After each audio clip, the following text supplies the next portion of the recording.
22, 23, 24 ఏం పేరు చెప్పాను ఆ కీర్తనలకి? కాపరి కీర్తనలు. 22 మంచి కాపరి ప్రాణం పెట్టాడు. 23 గొర్రెల గొప్ప కాపరి బ్రతికుండి మనల్ని చూసుకుంటాడు. 24 ఏమో ప్రధాన కాపరిగా ప్రత్యక్షమే మనకి బహుమానాలు కిరీటాలు ఇవ్వబోతున్నాడు. అయితే ఇప్పుడు మొదలుపెట్టేది ఏంటంటే 25 నుంచి 39 వరకు ఒక స్పెషల్ సిరీస్. దావీదు రకరకాల కీర్తనలు రాశాడు. అందులో ఆరాధన కీర్తనలు ఉన్నాయి, యుద్ధానికి వెళ్ళేటప్పుడు రాసిన కీర్తనలు ఉన్నాయి, తర్వాత మందిరం గురించి రాసిన కీర్తనలు ఉన్నాయి, వ్యక్తిగతంగా రాసిన కీర్తనలు ఉన్నాయి. ఇప్పుడు ఈ 25 నుంచి 39 వరకు ఒక 15 కీర్తనలు తన జీవితంలో వ్యక్తిగతంగా వచ్చిన ఆ కష్టాలను బట్టి, ఆ రకరకాల పరిస్థితులను బట్టి పర్సనల్గా వ్యక్తిగత అనుభవాలతో కూడి రాసిన కీర్తనలు 25 నుంచి 39 వరకు. దావీదు తన జీవితంలో ఎన్నో కష్టాలు అనుభవించాడు, ఎన్నో కష్టాలు. ఆ కష్టాలన్నింటిలో కూడాను దేవుడి వైపు చూసి వాటన్నిటిపైన జయం పొందుకొని చివరికి సింహాసనం అధిష్ఠించి ఒక గొప్ప భక్తుడిగా, గొప్ప రాజుగా, గొప్ప ప్రవక్తగా బైబిల్ గ్రంథంలో మనకు ఒక మాదిరిగా నిలిచాడు. అయితే ఆయన వ్యక్తిగత అనుభవాలు ఈ 25 నుంచి 39 వరకు ఉన్న 15 కీర్తనలు. మనం కూడా మన జీవితంలో కూడా కష్టాలు అలాంటివి వచ్చినప్పుడు, ఒంటరితనము, బాధలు, వేదనలు వచ్చినప్పుడు ఇవి చదువుకుంటే మనకి చాలా ఆదరణ కలుగుతుంది. ఈ కీర్తనలన్నీ, ఈ 15 కీర్తనలు సందర్భాన్ని ఎలా చెప్తారంటే, దావీదు గతంలో పొందిన శ్రమలు, కష్టాలు ఇప్పుడు వర్తమానంలో మనము పొందే శ్రమలు, కష్టాలకి కూడా సంబంధించి ఉంటాయి. భవిష్యత్ కాలంలో ఇశ్రాయేలీయుల్లో శేషించిన జనం పొందబోయే శ్రమల గురించి కూడా, భూత భవిష్యత్ వర్తమాన కాలాల్లో జరగబోయే సంఘటనల గురించి చెప్పబడుతున్నది ఈ కీర్తనలు, ఈ 15 కీర్తనలో. అందులో మొదటిది 25వ కీర్తన. 25వ కీర్తనలో 22 వచనాలు ఉన్నాయి. 25వ కీర్తనని మనము 3 భాగాలుగా విభజించుకుందాం. 3 భాగాలుగా మొదటి వచనం నుంచి 7వ వచనం వరకు ఎలా విభజించుకుందామంటే, దేవుడు మనకు కావలసిన సహాయం దేవుని వద్ద నుంచే వస్తుంది. మొదటి నుంచి 7వ వచనం వరకు మనకు కావలసిన సహాయం దేవుని వద్ద నుంచే వస్తుంది. తర్వాత 8 నుంచి 14వ వచనం వరకు మన దేవుడు నమ్మదగినవాడు. 15 నుంచి 22వ వచనం వరకు దేవుని యందు విశ్వాసం ఉంచడం ద్వారా మనకు విజయం వస్తుంది. మళ్ళీ చెప్పండి ఒకసారి. మొదటి నుంచి 7 వచనాల వరకు మనకు కావాల్సిన సహాయం ఎక్కడి నుంచి వస్తుంది? దేవుని దగ్గర నుంచి వస్తుంది. తర్వాత 8 నుంచి 14వ వచనం వరకు మన దేవుడు ఎలాంటి వాడు? నమ్మదగినవాడు.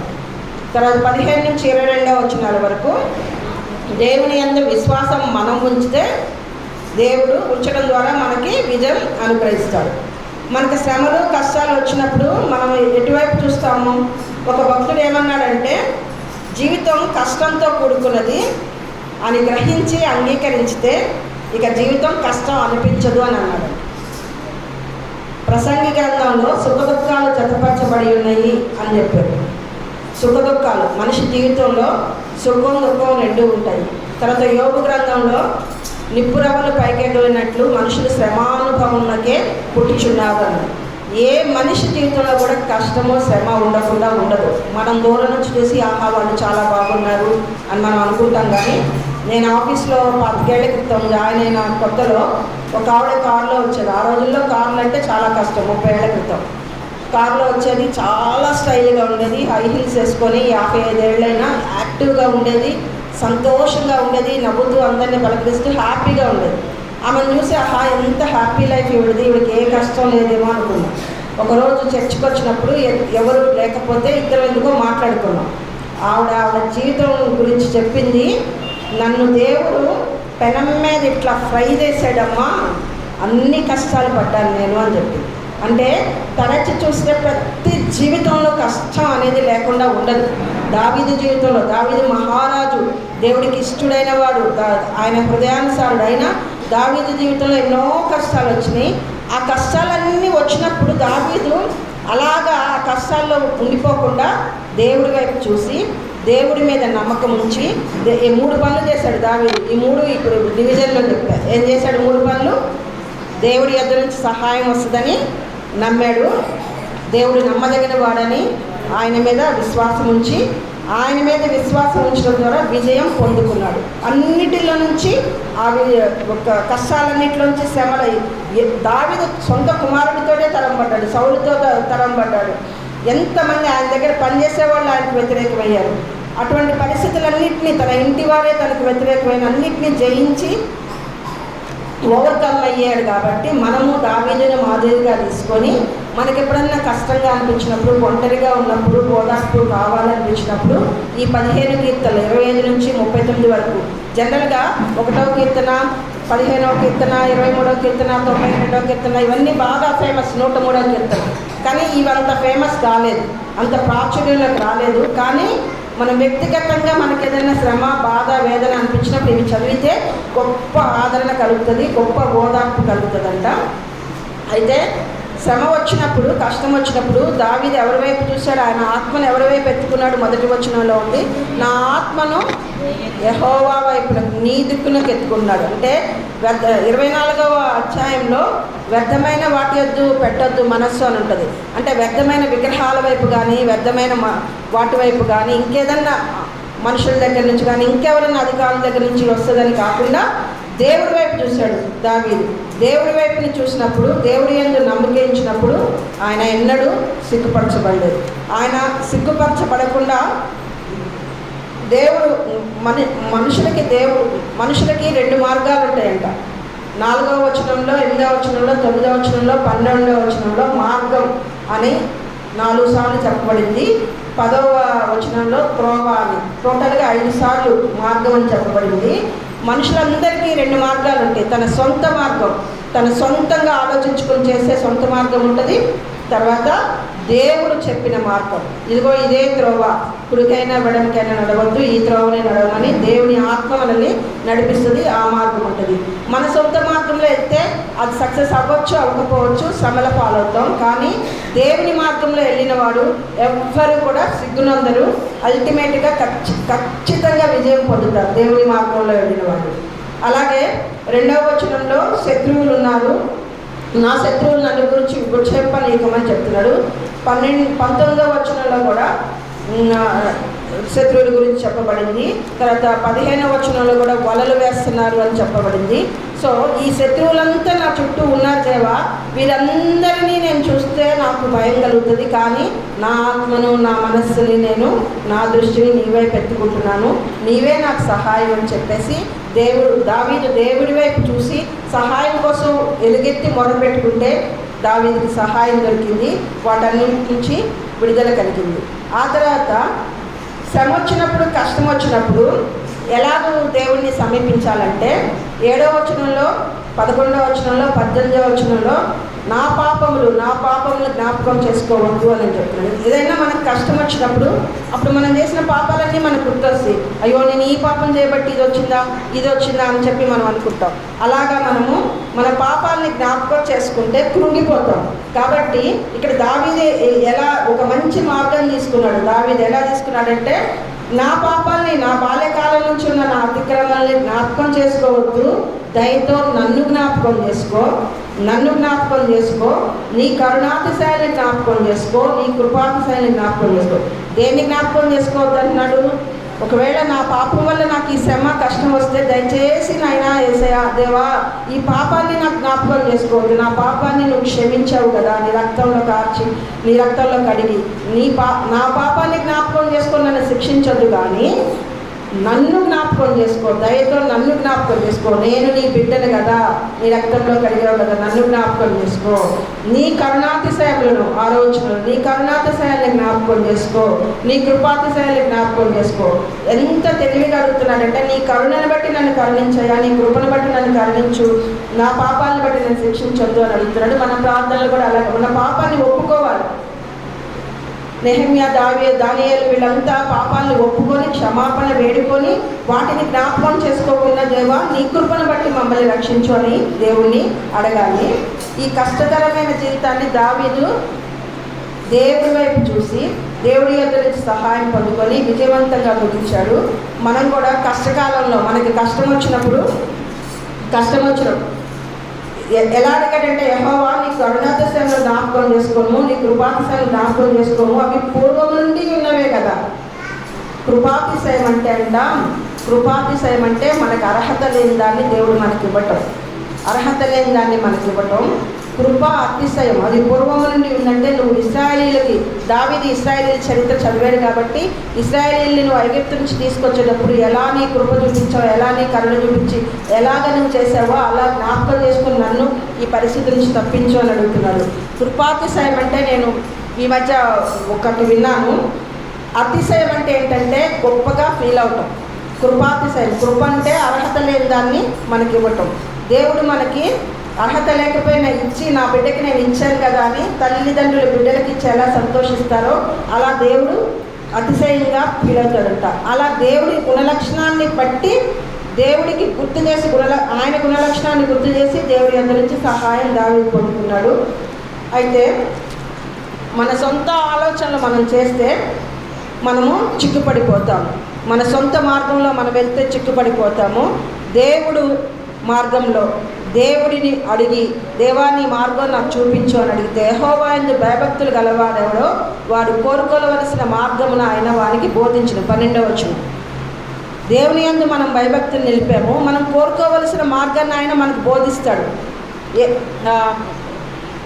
నిర్గమాకాండము 33:3లో నీ కటాక్షం చొప్పున నీ మార్గం నాకు చూపించని చెప్పి మోషే అడుగుతాడు. అలాగే 103వ కీర్తనలో కూడాను ఆయన మార్గంలను మోషేకు చూపించాను, ఇశ్రాయేలుకు కనపరచను అని ఉంటుంది. చదవక్కర్లేదు, 2 సమయం సరిపోదు. అంటే దేవుని మార్గాన్ని మనము తెలుసుకోవాలంటే దేవుని కటాక్షం మనకు ఉండాలి. దేవుడు తప్పకుండా ఆయన మార్గాన్ని మనకి చూపిస్తాడు. ఆయన మార్గాన్ని మనకి చూపించినప్పుడు 103వ కీర్తన 7వ వచనంలో చదవలేండి, సమయం సరిపోదు. దీనులకు కటాక్షం కలుగుతుంది. దేవుని కటాక్షం ఉంటే ఆయన తన మార్గాన్ని చూపిస్తాడు. తర్వాత ఆమోసు 3:17 అనుకుంటా, అది చదవండి. ఆయన తన ప్రవక్తలకి తన మార్గం చూపిస్తాడు అన్నట్టు.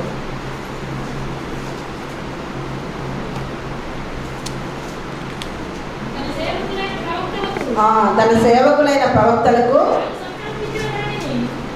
చదవండి. తాను సంకల్పించిన దానిని చూసారా. అయితే దేవుడు ఆదికాండంలో అబ్రహాముకి, నేను సొదొమ గొమొర్రాని నాశనం చేస్తున్నాను, నా స్నేహితుడైన అబ్రహాంకి నేను చెప్పకుండా ఎలా ఉంటాను అని అంటాడు కదా. అలాగే మోషేకి తన మార్గాలను తెలియజేశాడు, ఇశ్రాయేలుకి తన మార్గాలను కనపరిచాడు. మనము కూడా ఆయన్ని విధేయత కలిగి నడుచుకుంటే తప్పకుండా చూపిస్తాడు. యోహాను సువార్త 15వ అధ్యాయం 7వ వచనం, ఇది చదవండి.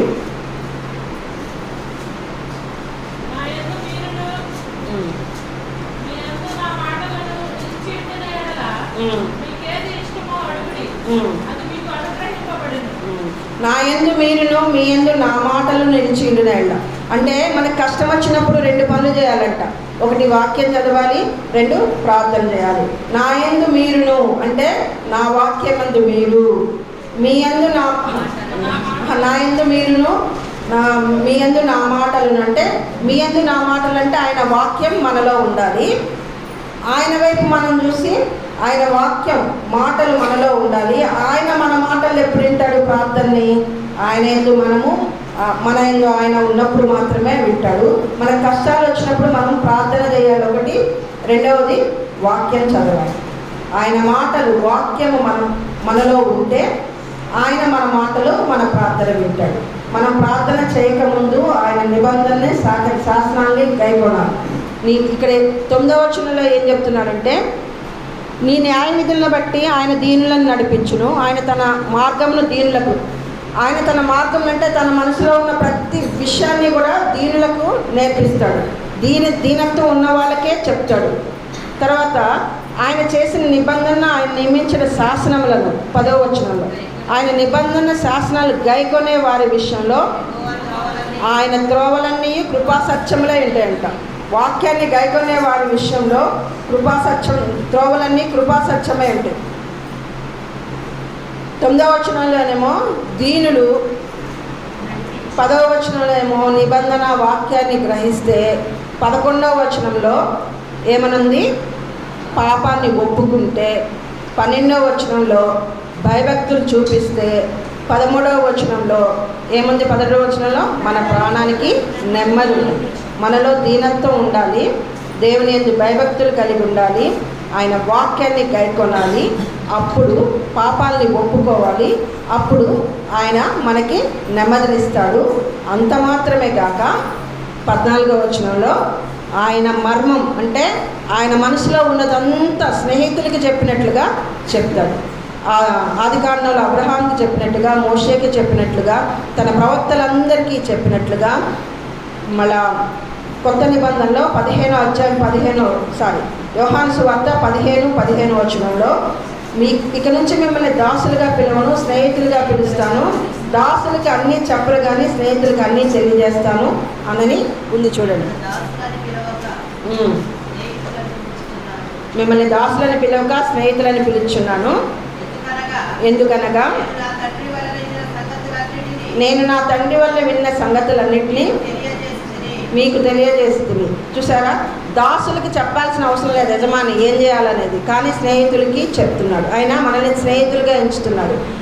ఎప్పుడు ఎన్ని స్టెప్పులు అయితే 9 నుంచి 14వ వచనం వరకు స్టెప్పులు అయితే ఏంటంటే మనం దీనత్వం కలిగి ఉండాలి, ఆయన నిబంధనని, శాసనాలు అంటే వాక్యాన్ని గైకొనాలి, అప్పుడు ఆయన మన త్రోవలన్నీ ఆయన కృపాసత్యంగా చేస్తాడు, ఆయన కృపాసత్యంతో నింపుతాడు. తర్వాత పాపాన్ని ఒప్పుకోవాలి, ఆయన యందు భయభక్తులు కలిగి ఉంటే కోరుకోవలసిన మార్గాన్ని చూపిస్తాడు, అప్పుడు మన ప్రాణం నెమ్మదిగా ఉంటుంది. అతని సంతానంను భూమిని స్వతంత్రించుకున్నట్లు చేస్తాడంట. అంటే మనము మన ఇష్టానుసారం బ్రతికేసేసి అయిపోయింది జీవితం అనుకోకూడదు. మన జీవితం మనం ఎలా బ్రతికేమనే దాన్ని బట్టి మన బిడ్డల జీవితం ఉంటుంది. మన బిడ్డలకి మనం ఆశీర్వాదాలు వదిలిపెడుతున్నామా, శాపాలు వదిలిపెడుతున్నాం అనేది మన జీవితాన్ని బట్టే ఉంటుంది. అందుకే దేవుడు ఇశ్రాయేలుని నడిపించేటప్పుడు ద్వితీయోపదేశ కాండంలో రాబో తరం మీ పిల్లలకి ఇది తెలియజెప్పండి అని చెప్తాడు. మీ పిల్లల కోసం ఈ రాబో తరం చెప్పమని 40 సార్లు చెప్పాడంట. నిర్గమకాండం, లేవీకాండం వీటన్నిటిలో ఆయన ఆజ్ఞల్ని, కట్టడల్ని ఎలా చేయాలి అన్నీ చెప్పాడు. మరలా ఆ తరం గతించిపోయింది, కొత్త తరం వచ్చింది కాబట్టి ఆ బిడ్డలకు తెలియదని ద్వితీయోపదేశ కాండంలో మరలా వారికి బోధించాడు. దేవుడి ప్రణాళిక ఎప్పుడు కూడా బిడ్డల కోసం పిల్లల 103వ కీర్తనలో ఉంటుంది చూడండి, తన పిల్లలకి ఆయన ఆశీర్వాదం ఇస్తానని చెప్పి. అంటే దేవునికి ఏంటంటే 103వ కీర్తనలో నెక్స్ట్ 12వ వచనం అనుకుంటాం.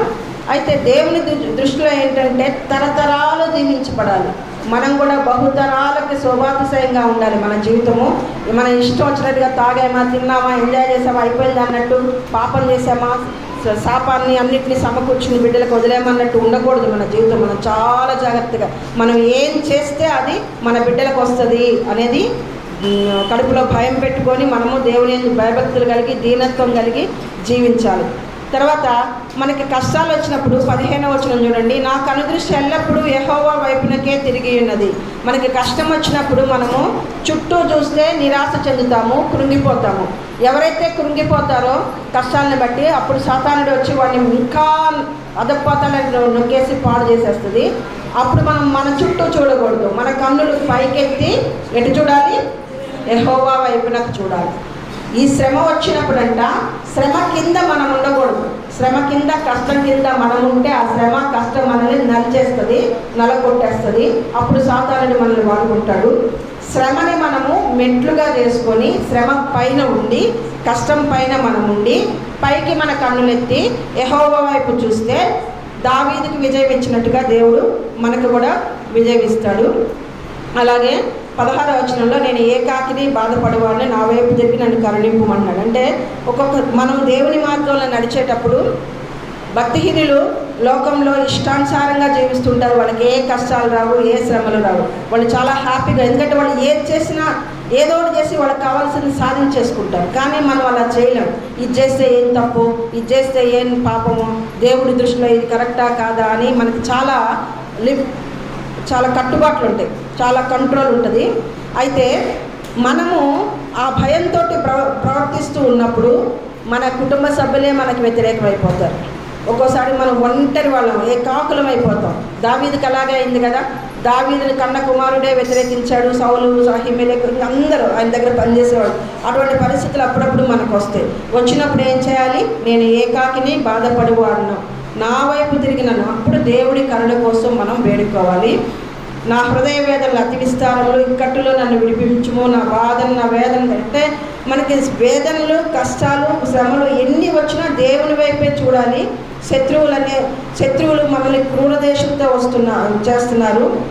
శ్రమ కిందికి వెళ్తే నలిగిపోతాము. శ్రమ పైకెక్కి మెట్లుగా మలుచుకొని పైకెగరాల్సిన వారంగా ఉన్నాం మనము. నేను నీ శరణు వచ్చి ఉన్నాను, నన్ను సిగ్గుపడి. యెహోవా కొరకు ఎదురు చూచువాడు ఎన్నడూ సిగ్గునందరు. దేవుణ్ణి ఆశ్రయించిన వారు ఎన్నడూ సిగ్గునందరు. నీ కొరకు నేను కనిపెట్టుకుని అన్నాను, యథార్థతయు నిర్దోషత్వమును నన్ను సంరక్షించుగాక. ఫస్ట్ దావీదు ఒక స్ట్రాటజీ చేశాడు. ఏమనంటే, నీ దేవుడి గుణలక్షణాలు 8వ వచనంలో, యెహోవా ఉత్తముడును యథార్థవంతుడై ఉన్నాడు, నీ కృపాతిశయాలు, నీ కరుణాతిశయాలు, నువ్వు ఎంతో ప్రేమ కలిగిన వాడు అని చెప్పేసి ఆయన గుణలక్షణాలని చెప్పి ఆయన్ని స్తుతిస్తూ, ఆయన్ని ఆరాధిస్తూ నన్ను ఈ పరిస్థితి నుంచి తప్పించు అని అడుగుతున్నాడు. మనకి కూడా మనకి కష్టాలు వచ్చినప్పుడు మనం దేవుని ఎక్కువ స్తుతించాలి. దేవుని స్తుతించినప్పుడు మన ప్రతి స్థితిగతులు మారిపోతాయి. తర్వాత ప్రార్థన చేయాలి, వాక్యం చదవాలి. వాక్యంలో దేవుడు ఆయన హృదయాన్ని మనకు చూపిస్తాడు. నువ్వు ఇది చెయ్యి, అది చేయాలంటే. ఇంతకంటే పేతురు పత్రిక 2వ పత్రికలో ఉంటుంది. వాళ్ళంట, పేతురు, మేము దేనిని కన్నులారా చూసాము, దేనిని కన్నులారా తాకాము. యేసుక్రీస్తుతో వాళ్ళు సహవాసం చేశారు, ఆయన్ని తాకారు, ఆయన్ని చూచారు, ఆయన చేసిన అద్భుత కార్యాలు చూశారు. కానీ వాటన్నిటికంటే స్థిరమైన ప్రవచన వాక్యం మనకి దేవుడు ఇచ్చాడు. అదే ముఖ్యం, కానీ దర్శనాలు, కళలు ఇవి కాదు. ఇవి వచ్చినా సరే వాటికంటే ముఖ్యం మనకి వాక్యము. వాక్యంలో దేవుని మనస్సు మనకు తెలుస్తుంది, ఆ వాక్యంలో దేవుని నడిపింపు మనకు తెలుస్తుంది, వాక్యంలో ఆయన తన మార్గాన్ని మనకు చూపిస్తాడు. కాబట్టి దావీదు ఎలాగో జయించాడో ఈ పరిస్థితులన్నింటినీ మనము ఆయన వైపు తిరిగి ప్రతి పరిస్థితిని జయించవలసి ఉన్నాం. తర్వాత దావీదు యథార్థతయు నిర్దోషత్వమును నన్ను సంరక్షణ. అంటే నాలో యథార్థత ఉందని చెప్పుకుంటున్నాడు. నిజంగా దావీదు చేసిన పాపాలు ఎవ్వరూ చేయలేదు, కానీ ఎందుకు క్షమించబడ్డాడంటే దావీదులో యథార్థత ఉంది. యథార్థంగా, నేను పాపిని ప్రభువా, నాలంటూ ఏమీ లేదు, నేనేమీ చేయలేను, నేను జీరో, నువ్వే నాకు అన్ని సహాయం చేయాలని ఒప్పుకున్న వారిని దేవుడు క్షమిస్తాడు, ఎంత పెద్ద పాపం చేసినా కానీ. 22వ వచనం ఏంటంటే, దావీదు రాసిన ఈ కీర్తనకి ఇశ్రాయేలీయులు ఆ తర్వాత పాడుకునేటప్పుడు కలిపారట. దేవా, వారి బాధలన్నింటిలో నుండి ఇశ్రాయేలీయులను విమోచింపుమని ఇశ్రాయేలీయులు కలిపి పాడుకున్నారంట. సో మనం కూడా దావీదు వలె దేవుని సహాయం కోసం మొదలుపెట్టుకొని ఎదురు చూచి, ఆయన నమ్మదగిన వాడు, యథార్థవంతుడు, ఉత్తముడు, కృపాతిశయం కలిగిన వాడు, కరుణాతిశయం కలిగిన వాడని విశ్వసించి దేవుని యందు విశ్వాసం ఉంచడం ద్వారా మనకున్న ప్రతి పరిస్థితిని, ప్రతి కష్టాన్ని విజయాలుగా మలుచుకుందాం గాక. దేవుడు అలాగా మనం దీవించును గాక. ఆమేన్.